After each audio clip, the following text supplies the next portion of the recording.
These trade agreements, you got NAFTA, NAFTA, and you got the WTO, the World Trade Organization, and the GATT, GATT, General Agreement on Trade and Tariffs. All of these letters and all these acronyms, one person once said, can be scrambled any way you want, but they always spell the same word for American taxpayers, and that's S-C-R-E-W-E-D, screwed. And that's been kind of the experience both globally and certainly locally here in Salem as well. First to Sumco.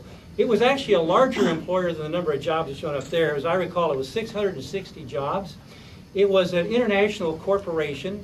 It was given significant tax benefits to come to the city of Salem and to expand. And we put them in what's called an enterprise zone. So how does this affect taxpayers here in the city of Salem? When we put a business into an enterprise zone, that relieves them from the responsibility of contributing taxes by way of property taxes, real property taxes and personal property taxes, to our general fund. So they're in our canoe, but they don't have to paddle. Now with little startup businesses, maybe some of that makes sense, but we're talking about Sumco, which was a wholly owned subsidiary, as I recall, of Mitsubishi. Mitsubishi being one of the wealthiest corporations in the history of the world. They came here begging for, demanding, might be a better way to describe it, these tax incentives, or they would go somewhere else. So they're constantly juggling the opportunities that they would have for a handout from the public here.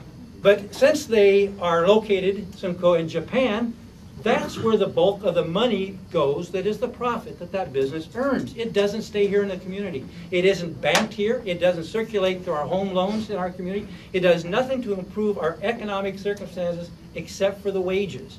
Okay? The money's packaged up. In that instance, it goes to Japan. And we lose the value of that circulating money that we would otherwise have if we were investing in locally owned businesses. I said that they don't give any commitment that they will stay, and they don't, and they didn't, and they're no longer here. So it's an expensive proposition investing in an illusion that has a disastrous impact when they leave, and leave a lot of their workers behind, who then again surcharge the unemployment statistic as well as your social services.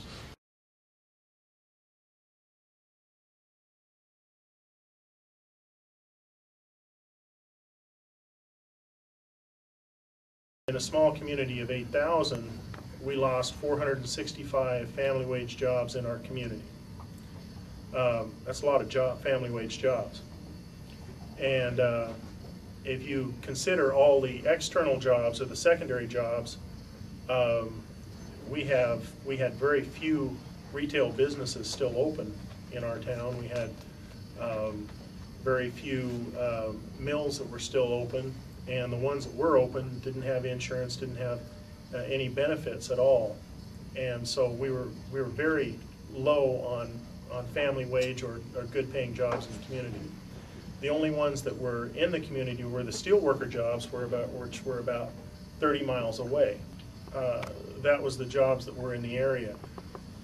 Those jobs were full at that time, so most of those folks either moved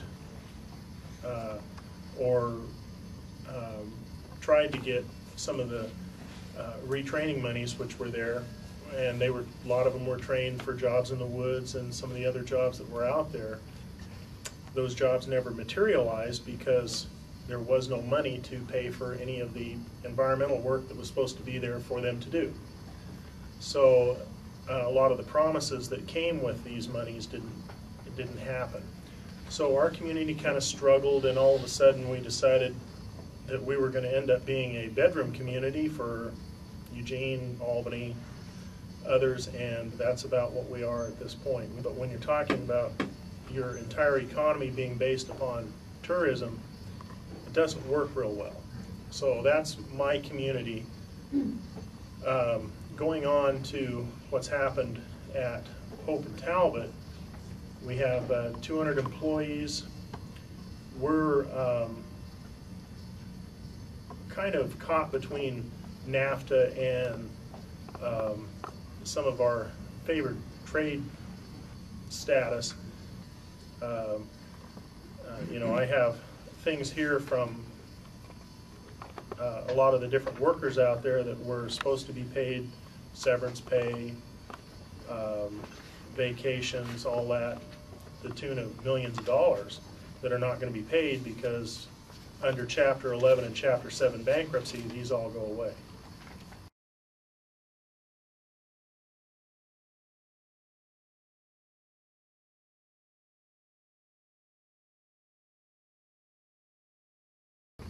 It's been a hard road for these people, and we still got a hard road ahead of us. My plant in Dallas, plywood plant, closed in the year 2000, 180 people, imports from Canada. They can make plywood cheaper than we could. Canada subsidizes their timber companies up there. It's against the law to discriminate against age, but I can tell you, if you're over 55 years old, you're in trouble. They can't ask you what your age is, but they ask you, what year did you graduate from high school? And again, I'm going to stress you have to work with these TAA people. Sometimes you got to push them. And you got to work with the trade schools and the colleges. The timing, what's that got to do with it? Well, most of your two-year classes, your two-year courses start in the fall. That course has to start in the fall term. If you're not approved for Trade Act benefits by then, you either got to set out, which remember your unemployment starts the day you're approved. And you got 24 months. The clock starts ticking. So the good course you wanted to take, maybe you can't take it because it starts on the fall term. So then you got to settle for something less. Well, I'll tell you today that we have the same amount of exports with Canada and Mexico today as what we had before NAFTA.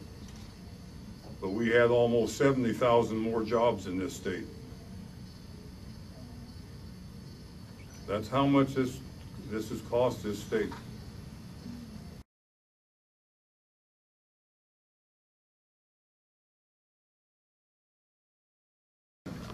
I ended up moving to Longview, Washington, went to work there in the pulp and paper industry because it paid more. The machines I worked on were closed. Weyerhaeuser had invested about $20 million in rebuilding the paper machines. They're huge machines, very expensive. They closed them, stating that the reason they closed was they could not compete on a world market. We were able to get trade benefits for our members. Longview was one of the sites nationwide that was studied by the Government Accountability Office. There were 5 sites nationwide. The end result, to make a long story short on that, was the trade benefits, Trade Act. A lot of politicians will act like that's the answer. We're going to retrain you. The people that were the most successful ended up at an 80% pay and wage benefits is what they previously had. We know no one that has done better. Absolutely no one. The machines were sold to China. They were completely dismantled. Every nut, bolt, every piece of conduit and wire, hard to believe. Over 300 containers shipped to China. And as we speak today, those machines are operating, competing on a world market. Now, I only know of 2 reasons why: cheap labor and no environmental standards. Now, on the machines that were sent there, guess what the one part was they didn't buy? The effluent treatment. Right? So there's more than just a job loss impact. We have that, but the impact on the environment is just as catastrophic.